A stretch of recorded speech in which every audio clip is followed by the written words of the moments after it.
दरूदो सलाम दा नजराना पेश करूँ। सलातु वस्सलामु अलैका या सय्यदी या रसूल अल्लाह व अला आलिका व सहाबिका या सय्यदी या हबीब अल्लाह। अस्सलातु वस्सलामु अलैका या सय्यदी या नबियल्लाह व अला आलिका व सहाबिका या सय्यदी या नूरल्लाह।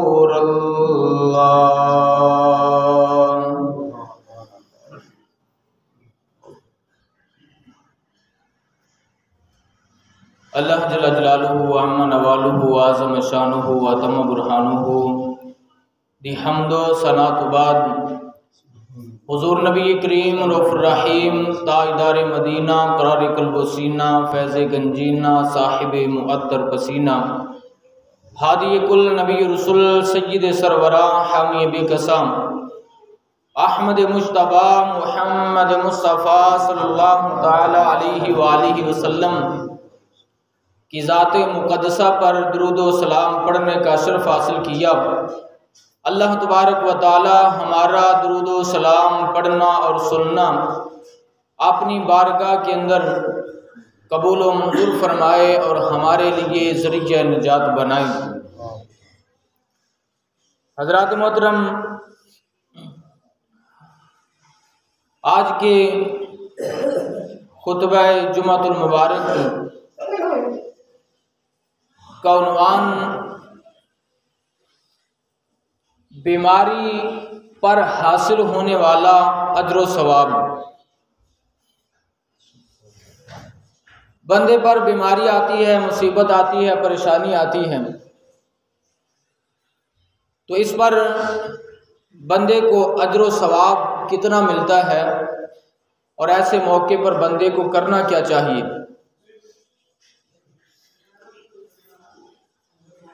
हर बंदे के साथ इसका वास्ता पड़ता है, बीमारी हो या परेशानी हो या मुसीबत हो। जिस बंदे से भी पूछें वो किसी न किसी बीमारी का ज़रूर जिक्र करेगा, कोई ना कोई परेशानी का ज़रूर जिक्र करेगा और किसी मुसीबत का वो ज़रूर जिक्र करेगा कि मुझे ये परेशानी है, मुझे फ़लाँ परेशानी है, मुझे ये बीमारी है। ऐसे मौके पर हमें करना क्या चाहिए और हमारा इस्लाम हमें क्या सिखाता है। पहले तो ये होता था कि बीमारी आई, लोग अल्लाह को याद करने लग जाते थे। बीमारी ख़त्म हुई तो उसके बाद फिर अपने अपने कामों में मशरूफ़ हो गए। और अब तो ऐसा दौर आ चुका है कि बीमारी में भी अल्लाह की तरफ ख्याल नहीं जाता, परेशानी में भी अल्लाह की तरफ ख्याल नहीं जाता। बीमारी अल्लाह की तरफ से आती है और बीमारी से शिफा भी अल्लाह तबारक व तआला ही देता है। इस बात को हर बंदा मानेगा कि बीमारी अल्लाह की तरफ से आती है, शिफा भी अल्लाह देता है, लेकिन इस पर अमल वो नजर नहीं आता। किस तरह नजर नहीं आता? जब बीमारी आई तो हर कोई यही कहता है फलां चीज खा ली होगी, फलां काम किया होगा, इस वजह से ऐसा हुआ, या मौसम ऐसा है इस वजह से ये बीमार हो गया। असबाब की तरफ तवज्जो होती है, ख्याल होता है, ये कोई नहीं कहता कि अल्लाह की तरफ से ये बीमारी आ गई है तो अब हमें क्या करना चाहिए। लेकिन जब हम ये कहते हैं कि ये बीमारी फ़लाँ वजह से आ गई, फ़लाँ वजह से आ गई, फ़लाँ चीज़ खाली होगी, उसके बाद फिर उसका जब इलाज का मौका आता है तो फिर कहते हैं कि इस बीमारी का फ़लाँ डॉक्टर माहिर है, फ़लाँ हॉस्पिटल के अंदर इसका इलाज होता है, फ़लाँ दवाई खाने से ये मर्ज़ ठीक हो जाती है। इलाज के लिए भी हम असबाब की तरफ जाते हैं, अगरचे इलाज करवाना भी जायज़ है, लेकिन बात यह है कि हम ऐसे मौके पर अल्लाह तबारक व तआला की कुदरत को भूल जाते हैं और ये भूल जाते हैं कि बीमारी अल्लाह की तरफ से है, और ये भूल जाते हैं शिफा भी अल्लाह तबारक व तआला ने देनी है। होना तो ये चाहिए था जब बीमारी आई तो बंदे का ये यकीन कामिल होना चाहिए था बीमारी अल्लाह की तरफ से आई है, अब शिफा भी अल्लाह ने देनी है। अब मैं पहले मस्जिद में नहीं जाता था, अब मुझे मस्जिद में जाना चाहिए और अल्लाह तबारक व तआला से मुझे शिफा मांगनी चाहिए। पहले मैं कुरान नहीं पढ़ता था, अब मुझे कुरान पढ़ना चाहिए, अल्लाह तबारक व तआला से शिफा मांगनी चाहिए। और पहले मैं रोज़े नहीं रखता था, अब मुझे बीमारी आई तो समझ आई है कि अल्लाह तबारक व तआला की तरफ से बंदे पर आजमाइश, परेशानी और मुसीबत भी आ सकती है। अब मुझे अल्लाह तबारक व तआला के दरबार में हाजिर हो जाना चाहिए। पहले मैं ज़कात नहीं देता था, लेकिन अब मुझ पर बीमारी आई तो मुझे समझ आई कि हमारा खुदा भी है, अल्लाह भी है, अब हमें अल्लाह तबारक व तआला के हुक्मों पर अमल करना चाहिए। तो जब बंदे का यकीन होगा कि शिफा रब देता है तो फिर बंदा रब की बारगाह में आएगा। लेकिन अब हमारा ये यकीन भी ऐसा ऐसा ख़त्म होता जा रहा है। हमें जदीद दौर ने ऐसी ऐसी चीज़ें दे दी कि अब लोगों को अल्लाह तबारक व तआला से दूर किया जा रहा है। पहले तो ये कहते थे कि इस्लाम से दूर किया जा रहा है, लेकिन हकीकत में अल्लाह तबारक व तआला से ही बंदों को दूर किया जा रहा है। अल्लाह तबारक व तआला से बंदों को इसी तरह दूर किया जा रहा है कि हर चीज़ के बारे में हम असबाब का जिक्र करते हैं और अल्लाह तबारक व तआला को भूल जाते हैं। फिर उसका नतीजा यही निकलता है कि बंदा असबाब की तरफ दौड़ता है। जब बीमार होता है तब भी यही होता है कि फ़लाँ वजह से बीमार हो गया, और जब इलाज की बात आती है फिर भी अल्लाह की बारगाह में हाजिर नहीं होना। फ़लाँ जगह पर जाएंगे, फ़लाँ दवाई खाएंगे तो ठीक हो जाएंगे। अब जो इलाज करने वाले हैं वो भी यही कहते हैं ये दवाई खाओगे तो ठीक हो जाओगे, 3 टाइम खानी है, 5 टाइम खानी है, हफ्ता खानी है, महीना खानी है, और इस बीमारी का इलाज ऑपरेशन से होगा। अब वो तबीब भी नहीं रहे कि जो समझाने वाले हों कि ये बीमारी अल्लाह की तरफ से आई है, अब तुमने इस पर सब्र भी करना है और अल्लाह तबारक व तआला की बारगाह में हाजिर होके अपने रब को याद भी करना है। ऐसे तबीब और मुआलिज और डॉक्टर भी नहीं रहे कि जो एक मरीज को अल्लाह तबारक व तआला के करीब कर दें और उसको ये समझाएं कि ये बीमारी तुम्हें रब के करीब करने के लिए आई है। एक इबादत गुजार था, 50 साल उसने अल्लाह तबारक व तआला की इबादत की, और जब 50वां साल आया तो एक बीमारी के अंदर मुब्तला हो गया। अल्लाह तबारक व तआला की बारगाह में शिकायत की कि मौला मैंने 50 साल इबादत की है, इसके बावजूद मैं बीमारी के अंदर मुब्तला हो गया हूँ, वजह क्या है, हिकमत क्या है? तो अल्लाह तबारक व तआला ने फरिश्ते को हुक्म दिया कि जाओ इसको जाकर समझाओ। फरिश्ते ने आकर कहा कि तूने अल्लाह तबारक व तआला की 50 साल इबादत की है, तो अल्लाह ताला फरमाता है कि ये 50 साल इबादत मैंने तुम्हें तौफीक दी थी तो तुमने की है। अगर मैं तुम्हें तौफीक और ताकत अता ना करता तो तुम्हारी मजाल थी 1 मिनट भी इबादत कर सकता। तो ये तुमने इबादत की है, ये तुम्हारा कमाल नहीं है, ये भी मैंने ही तुम्हें ताकत और तौफीक अता की है। और फरमाया कि दूसरे नंबर पर 50 साल इबादत कर करके तू वो मकाम हासिल नहीं कर सका जो मकाम हम तुम्हें देना चाहते थे। और अब हमने तुम पर बीमारी मुसल्लत करके इसकी वजह से हम तुम्हें वो मकाम अता करने वाले हैं और तुम्हारा दर्जा अबरार यानी नेकोकारों में तुम्हारा दर्जा बुलंद करने वाले हैं। तो फरमाया कि 50 साल की इबादत में भी वो मकाम तुम्हें हासिल नहीं हो सका जो चंद घंटों या चंद दिनों की बीमारी से तुम्हें वो मकाम हासिल हो गया। और फरमाया कि पहले लोग मांग कर बीमारी देते थे, यानी दुआ करते थे कि मौला हमें कोई ऐसी बीमारी अता कर जिसकी वजह से हमारे दर्जे बुलंद हों। और फरमाया कि तुझे तो हमने बिन मांगे अता कर दी। तो इसलिए बीमारी मांगनी ये तो अल्लाह वालों का, जो अल्लाह के बहुत करीब होते हैं, वो इस तरह की आजमाइशों पर जो सब्र कर सकते हैं वो अल्लाह तबारक व तआला से मांगते थे।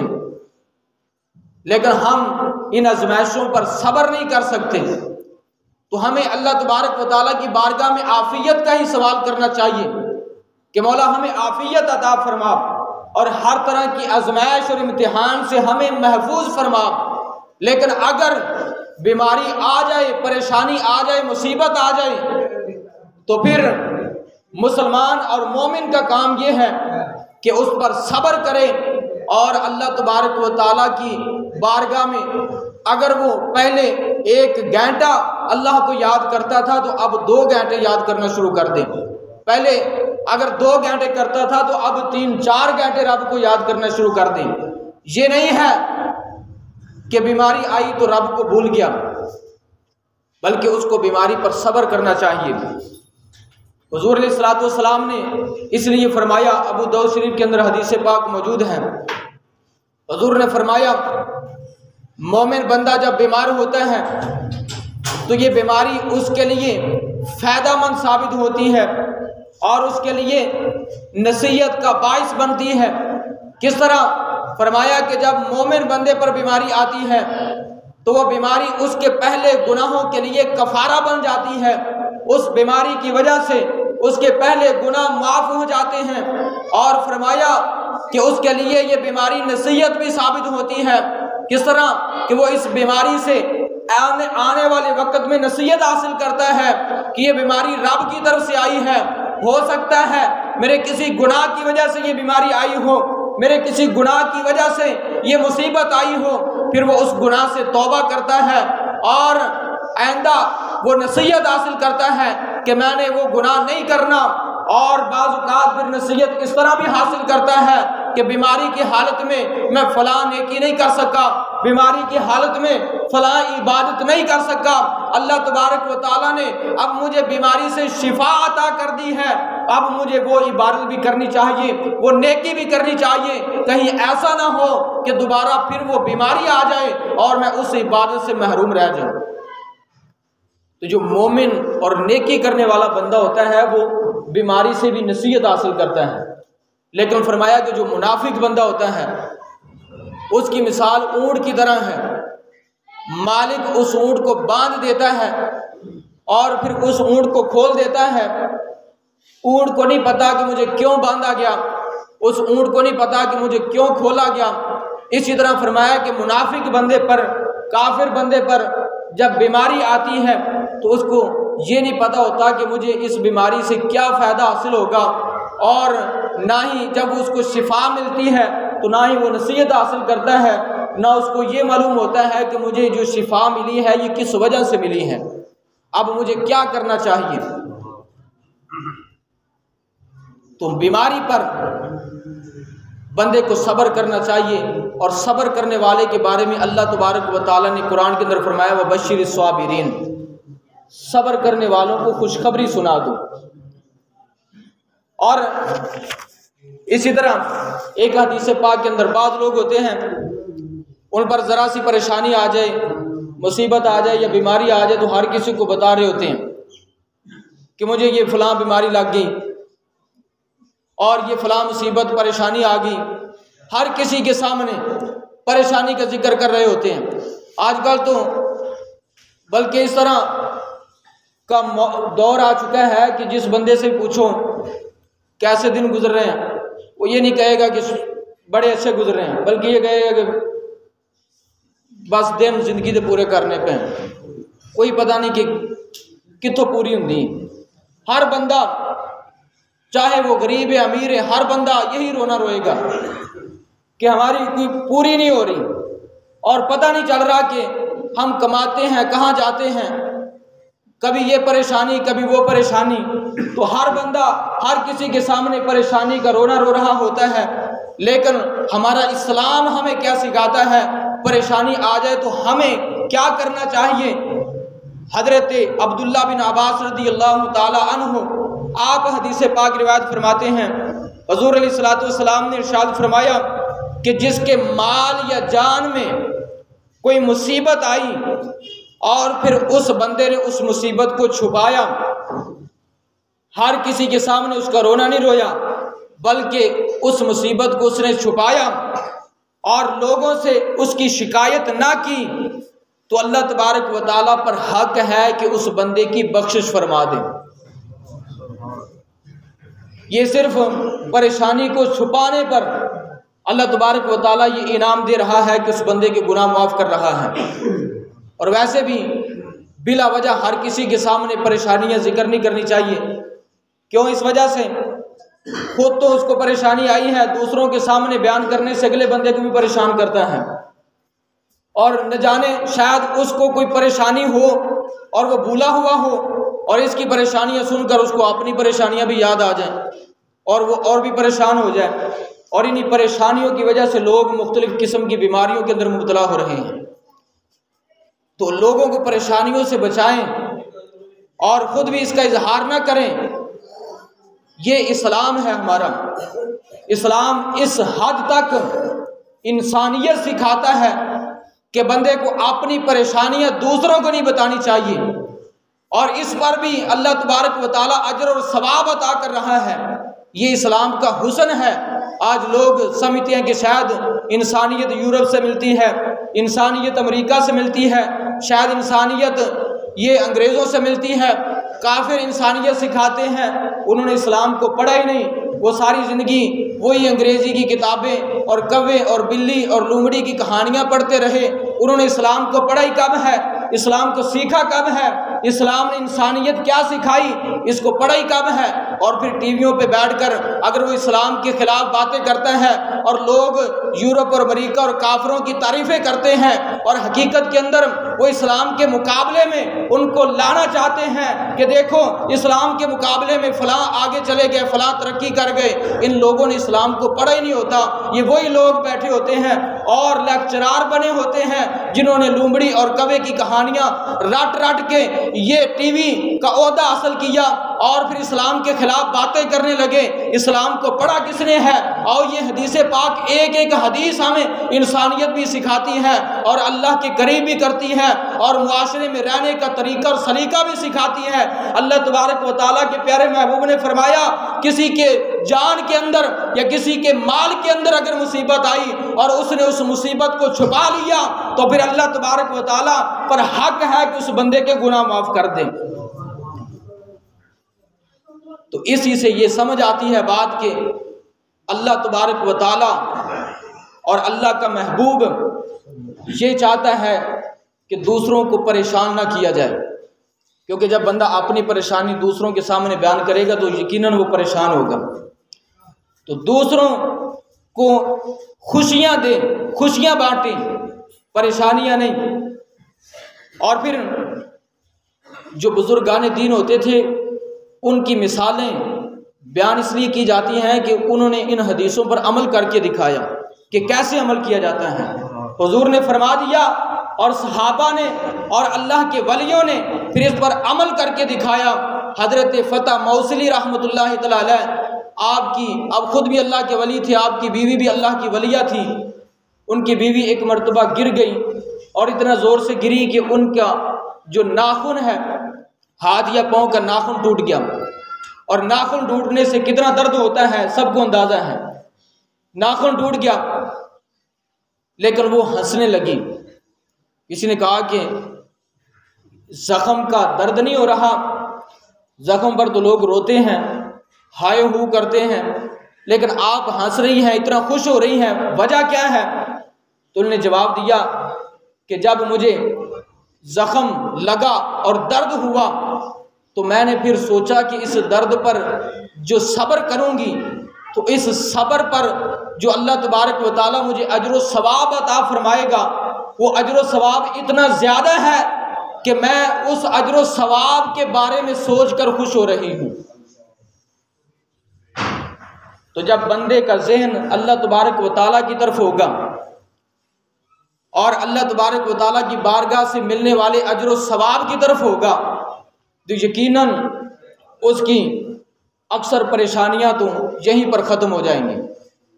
लेकिन जब वो ये समझेगा कि दुनिया के अंदर भी मेरे लिए यही मुसीबतें हैं और आखिरत में भी, आखिरत का तो हम इतनी फ़िक्र भी नहीं करते, अगर आखिरत के बारे में भी सोचें तो आखिरत की भी कोई तैयारी नहीं, उसके लिए परेशानियां ही परेशानियां हैं। लेकिन जब हम अल्लाह तबारक व तआला की बारगाह से मिलने वाले अजर की तरफ ध्यान करें, ख्याल करें, सोचें तो हमारी बहुत सारी परेशानियां ख़त्म हो सकती हैं। और दूसरों को जो परेशान करने का सबब बनते हैं, अगर वो भी ये सोच लें कि दूसरों को परेशान करने पर उनके लिए तो अजर होगा अगर वो सब्र करेंगे, लेकिन हमारे लिए कितना गुनाह होगा।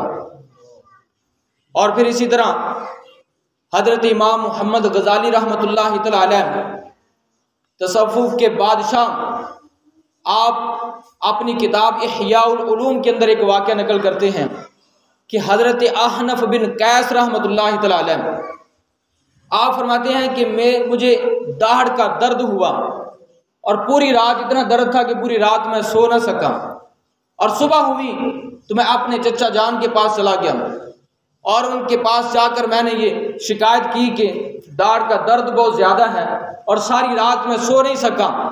कहते हैं कि मैंने 3 मरतबा उनके सामने यही शिकायत की कि दाढ़ का दर्द बहुत ज़्यादा है। तो उन्होंने आगे से जवाब दिया, तुम्हें एक रात, सिर्फ एक रात दाढ़ का दर्द हुआ और इसकी शिकायत तुमने मेरे सामने 3 मरतबा कर डाली, लेकिन मेरी आँख को ज़ाये हुए 30 साल हो गए और मैंने आज तक अपनी ज़ुबान से किसी के सामने ये शिकायत नहीं की कि मेरी आँख ज़ाया हो गई है। तो वो अल्लाह के वली थे, अल्लाह के वलियों की सोबत में रहने वाले थे, तो फिर उनकी तरबियत इस अंदाज से की जाती थी और इस तरह उनको समझाया जाता था।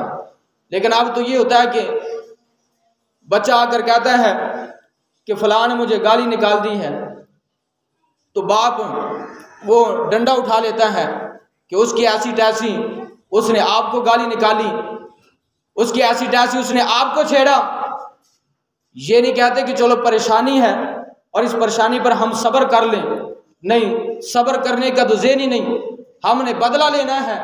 और इस तरफ तो हमारा ख्याल ही नहीं कि हमारा रब हमें देख रहा है और वो सब्र करने वाले को सवाब भी अता फरमाता है, बल्कि कुरान के अंदर फरमाया व बशीर साबिरीन, सब्र करने वालों को खुशखबरी सुना दो। एक जगह पर फरमाया इन्नल्लाह मअस साबिरीन, सब्र करने वालों के साथ अल्लाह तबारक व तआला खुद होता है।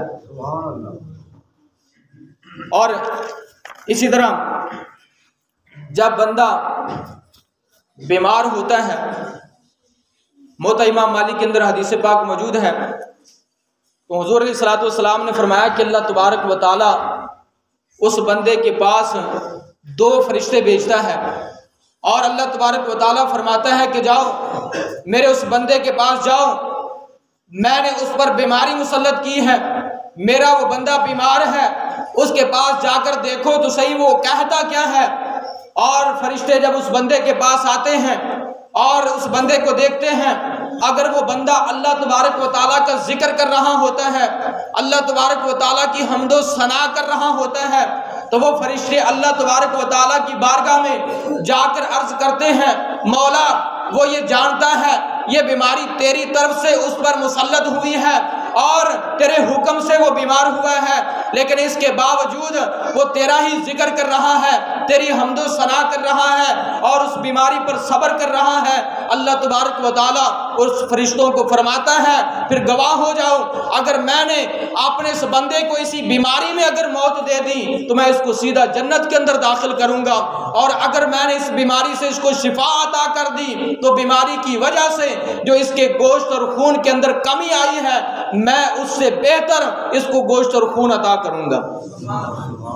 और फरमाया कि फिर इसके गुनाहों को भी माफ कर दूंगा।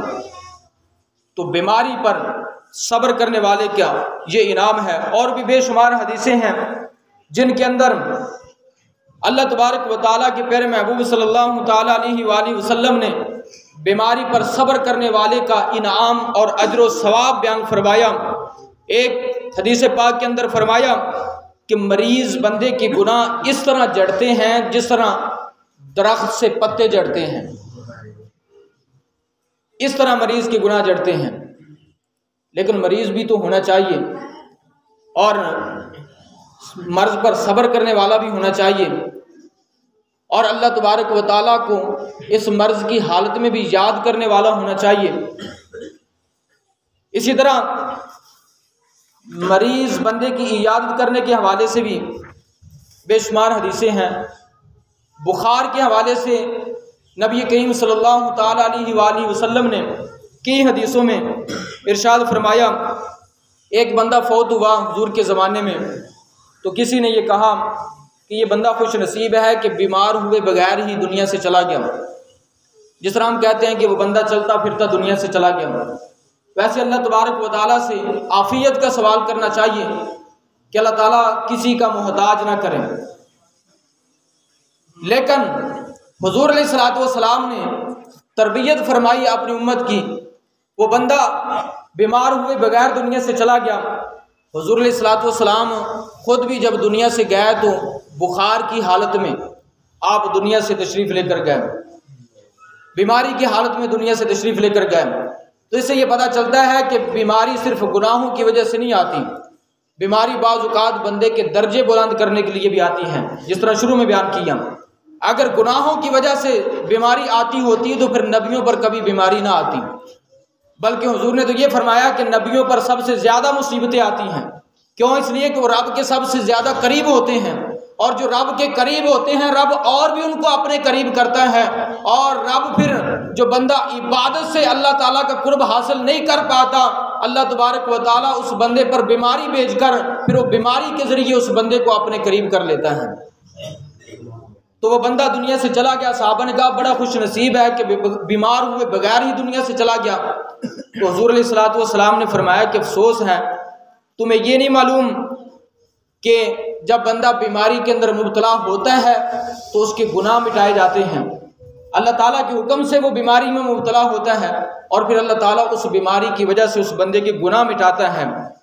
और अल मुस्तदरक के अंदर हदीस पाक मौजूद है, हुजूर अलैहिस्सलातु वस्सलाम ने फरमाया कि हर बंदा जो बीमारी के अंदर मुब्तला होता है अल्लाह तबारक व तआला उसका हर गुनाह मिटा देता है। और इसी तरह अत-तरगीब व तरहीब के अंदर हदीस पाक मौजूद है, हुजूर ने फरमाया कि जब मोमिन बंदा बीमार होता है तो अल्लाह ताला उसको गुनाहों से ऐसे पाक कर देता है जिस तरह आग लोहे के जंग को दूर कर देती है और आग लोहे को साफ कर देती है। फरमाया कि इसी तरह जब मोमिन बंदा बीमार होता है तो ये बीमारी उस बंदे को इसी तरह गुनाहों से साफ कर देती है। और हुजूर अलैहिस्सलातु वस्सलाम ने एक मरीज की इयादत फरमाई, तो इब्ने माजा शरीफ के अंदर हदीस पाक मौजूद है। तो हुजूर अलैहिस्सलातु वस्सलाम ने उसको फरमाया कि तुझे खुशखबरी है, अल्लाह तबारक व तआला फरमाता है कि बुखार मेरी आग है और मैं अपने मोमिन बंदे पर इसको इसलिए मुसल्लत करता हूँ ताकि इस आग के ज़रिए उसको जहन्नम की आग से बचा लूँ। तो इससे पता चला कि बुखार, इसको भी बुरा नहीं कहना चाहिए, दुआ करनी चाहिए, दवा भी करनी चाहिए, सुन्नत है, इलाज भी करना चाहिए, लेकिन सब्र भी करना चाहिए और इस पर मिलने वाले अजर व सवाब की तरफ भी ख्याल होना चाहिए। और एक हदीस पाक सुनो, बीमार सहाबा किराम का भी ये अकीदा था कि बीमारी का इलाज करवाना चाहिए, बीमारी के लिए दुआ भी करवानी चाहिए। हज़रत अब्दुल्ला बिन अब्बास रज़ी अल्लाह तआला अन्हु के एक शागिर्द थे, हज़रत अता बिन अबू रिबाह रज़ी अल्लाह तआला अन्हु। आप फरमाते हैं कि एक दफ़ा मैं बैठा था हज़रत अब्दुल्ला बिन अब्बास के पास, और हज़रत अब्दुल्ला बिन अब्बास ने फरमाया कि कोई बंदा, हज़रत अब्दुल्ला बिन अब्बास ने फरमाया कि क्या तुम जन्नती औरत को देखना चाहते हो? तो अर्ज़ की कि बिल्कुल देखना चाहता हूँ। तो हज़रत अब्दुल्ला बिन अब्बास ने फरमाया कि वो जो एक बूढ़ी औरत जा रही है ये जन्नती औरत है। हज़रत अब्दुल्ला बिन अब्बास रज़ी अल्लाह तआला अन्हु ने फरमाया कि ये जन्नती इसलिए कह रहा हूँ, सहाबा का अकीदा भी देखें, फरमाया कि जन्नती इसलिए कह रहा हूँ कि ये एक मरतबा ये औरत हुजूर की बारगाह में आई थी, हुजूर अलैहिस्सलातु वस्सलाम से आकर कहने लगी कि या रसूल अल्लाह, मुझे एक बीमारी है, मिर्गी का दौरा पड़ता है, आप दुआ करें कि मेरी ये बीमारी ख़त्म हो जाए। तो अल्लाह तबारक व तआला के महबूब ने फरमाया, अगर तुम ये कहती हो कि बीमारी ख़त्म हो जाए तो मैं दुआ कर देता हूँ, बीमारी ख़त्म हो जाएगी, लेकिन अगर तुम इस बीमारी पर सब्र करो तो इसके बदले में मैं तुम्हें खुशखबरी सुनाता हूँ कि अल्लाह तबारक व तआला तुम्हें जन्नत अता करेगा। वो सहाबा थे और हुजूर की सहाबियात थी, उनकी नज़र तो आखिरत पर होती थी, दुनिया को तो वो कुछ नहीं समझते थे। ये तो एक इम्तिहान गाह है, और इस इम्तिहान गाह में यही होता है कि बंदा ज़रूरत के मुताबिक ही हर चीज़ इस्तेमाल करता है और लेता है। एक मुसाफिर की तरह वो इस ज़िंदगी को समझते थे, और मुसाफिर अपने साथ पूरा वो सामान, जब जहाँ जाना होता है तो अपने साथ वो सामान के डराले लेकर नहीं जाता, बल्कि ज़रूरी सामान जो साथ उठा सकता है सिर्फ उतना लेकर जाता है। और सहाबा किराम भी दुनिया में सिर्फ उतना वो हिस्सा लेते थे जितनी ज़रूरत होती थी। और अर्ज़ करने लगी, या रसूलल्लाह सल्लल्लाहु अलैहि वसल्लम, मुझे जन्नत चाहिए, मैं इस बीमारी पर सब्र कर लूँगी लेकिन मुझे जन्नत चाहिए। हुजूर ने फरमाया कि ठीक है, जन्नत तेरे लिए पक्की है। लेकिन अर्ज़ करने लगी, या रसूलल्लाह सल्लल्लाहु अलैहि वसल्लम, जब ये मिर्गी का दौरा पड़ता है तो मुझे अपनी होश नहीं रहती, और मुझे ख़तरा रहता है कि मेरा सितर पर्दा ना खुल जाए, तो ये दुआ कर दो कि जब ये बीमारी आए तो मेरा पर्दा ना खुले। हुजूर अलैहिस्सलातु वस्सलाम ने उसके लिए दुआ की और फरमाया कि अब पर्दा नहीं खुलेगा और इस बीमारी पर सब्र करोगी, रब जन्नत अता करेगा। यहाँ से पता चला कि हुजूर अलैहिस्सलातु वस्सलाम के सहाबा जब भी कोई बीमारी आती थी हुजूर के पास आते थे दुआ करवाने के लिए, और हुजूर अलैहिस्सलातु वस्सलाम के पास आकर दुआ करवाना इस बात की दलील है कि बीमारी आ जाए तो बंदे को दुआ भी करवानी चाहिए और बंदे को दवाई भी खानी चाहिए, जायज़ है, सुन्नत है। और यहाँ से ये भी पता चला कि सहाबा किराम का ये अकीदा था कि हुजूर ने जिसको जन्नती कह दिया है यकीनन वो जन्नती है। अब तो कहते हैं कि हुजूर को दीवार के पीछे का पता नहीं, हुजूर अलैहिस्सलातु वस्सलाम को हर चीज़ का इल्म है, और सहाबा का ये भी अकीदा था। अब हुजूर ने जन्नती कह दिया तो सहाबा ने ये नहीं कहा कि ये जन्नती कैसे है, जन्नत का मामला तो क़यामत के दिन होगा, बल्कि उनका यकीन था कि अल्लाह ताला ने अपने महबूब को ये मकाम अता किया कि अल्लाह तबारक व ताला के महबूब जिसको जन्नती कह दें वो भी जन्नती हैं। तो इयादत के मुतालिक एक हदीस पाक सुने और उसके बाद अपनी गुफ्तगू ख़त्म करता हूँ। हुजूर अलैहिस्सलातु वस्सलाम ने अपनी ज़िंदगी में मुख्तलिफ़ मरीज़ों की इयादत फरमाई, तो इसलिए मरीज़ की इयादत करना ये हुजूर अलैहिस्सलातु वस्सलाम की सुन्नत है। और जब हुजूर अलैहिस्सलातु वस्सलाम किसी बंदे की इयादत करने के लिए किसी बीमार बंदे के पास जाते थे तो आप फरमाते थे ला बअसा तहूरुन इंशाअल्लाह, ला बअसा तहूरुन इंशाअल्लाह। मतलब ये है कि ये बीमारी तुम पर आई है तो परेशान नहीं होना, कोई हर्ज नहीं, कोई मसला नहीं, परेशानी चंद दिन की है, बीमारी चंद दिन की है, तहूरुन, और यही बीमारी तुम्हें गुनाहों से पाक कर देगी इंशाअल्लाह ताला। तो इस अंदाज से आप मरीज़ को हौसला भी देते थे। और फिर एक हदीस पाक के अंदर हुज़ूर अलैहिस्सलातु वस्सलाम ने फरमाया कि जब बीमार बंदे के पास जाओ तो उससे अपने लिए दुआ करवाया करो। क्यों? इसलिए कि बीमार बंदा अल्लाह तबारक व तआला की करीब होता है और उसकी दुआ जल्दी कबूल होती हैं। तो बीमार बंदे से दुआ करवानी चाहिए।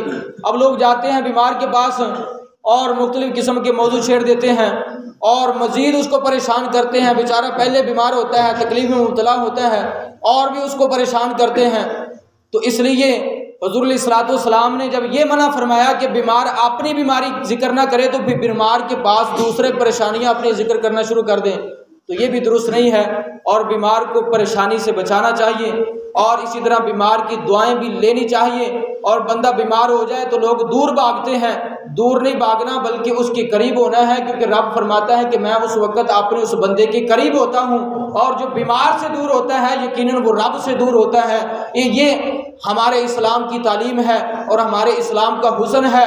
आज लोग माँ बाप अगर बूढ़े हो जाते हैं, आज वही यूरोप जिनकी इंसानियत पर लोग उन पर तरह तरह की तारीफ़ें कर रहे होते हैं और लेक्चर दे रहे होते हैं, वही इंसानियत की तहकीर करने में इतना आगे निकल चुका है कि बूढ़े माँ बाप हो जाएं तो उनको भी ओल्ड हाउस में छोड़ आते हैं।